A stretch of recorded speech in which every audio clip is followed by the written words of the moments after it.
Invoca-me e te responderei, e te revelarei conhecimentos grandiosos, inacessíveis que não sabe.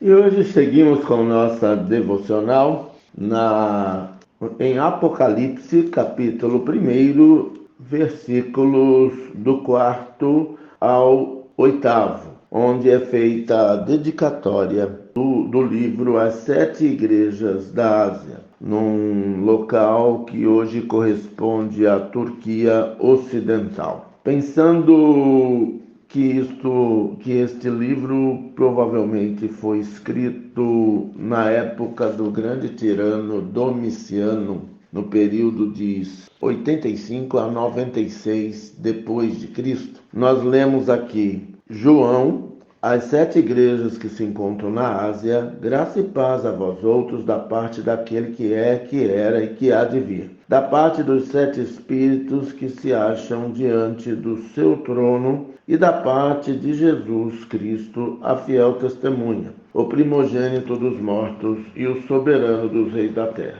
Aquele que nos ama e pelo seu sangue nos libertou dos nossos pecados e nos constituiu reino, sacerdotes para o seu Deus e Pai, a ele a glória e o domínio pelos séculos dos séculos. Amém. Eis que vem como as nuvens, e todo olho verá, até quantos o traspassaram, e todas as tribos da terra se lamentarão sobre ele, certamente. Amém. Eu sou o Alfa e o Ômega, diz o Senhor Deus, aquele que é, que era e que há de vir, o Todo-Poderoso. Nós vemos aqui nesta dedicatória que uma grande perseguição estava forte onde a igreja mais crescia e se consolidava, ou seja, na Ásia. E diante de um quadro tão terrível, de muita morte, muita perseguição, muita infiltração de falsos profetas, de heresias, que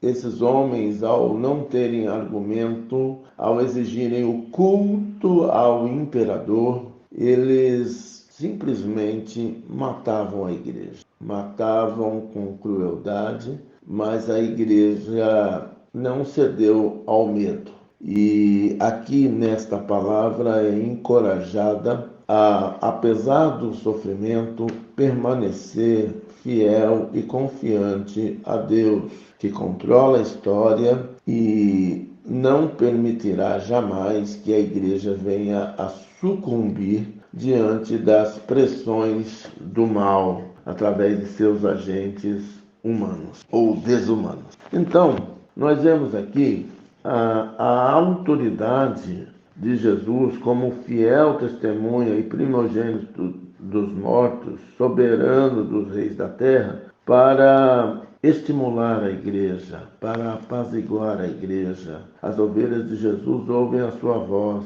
e ele demonstra amor demonstrado no derramar do seu sangue, na libertação de nossos pecados e na posição de honra que ele tem reservado para nós. Ele constituiu reinos, sacerdotes para Deus e Pai. E nós, ao invés de nos curvarmos perante o imperador satânico da sua época e aqueles que querem a glória nos dias de hoje, devemos nos prostrar diante de Deus, nosso Pai, a quem devemos glória e domínio pelos séculos dos séculos. Amém.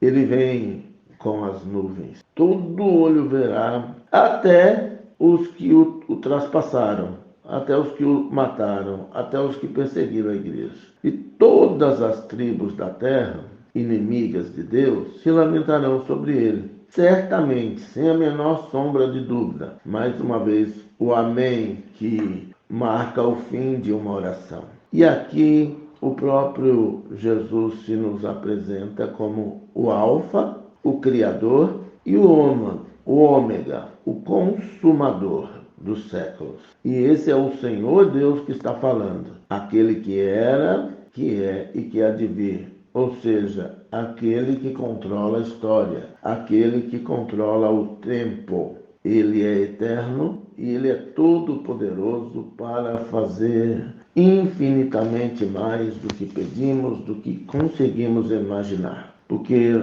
apesar do sofrimento, nós podemos ter certeza que é verdade, que nem olhos viram, nem ouvidos ouviram, nem jamais penetrou em coração humano o que Deus tem preparado para os seus, para aqueles que o amam, para nós que amamos a Deus. Tragamos essa palavra em nosso coração e que a paz de Deus, que excede a todo entendimento, esteja sobre você que me ouve, sobre nós que estamos na contramão da história que nosso inimigo quer escrever. Mas nós estamos firmes no propósito de Deus, de sermos fiéis até as últimas consequências, porque não é vão o nosso trabalho no Senhor. Sigamos com fé, que Deus nos abençoe, em nome de Jesus. Amém.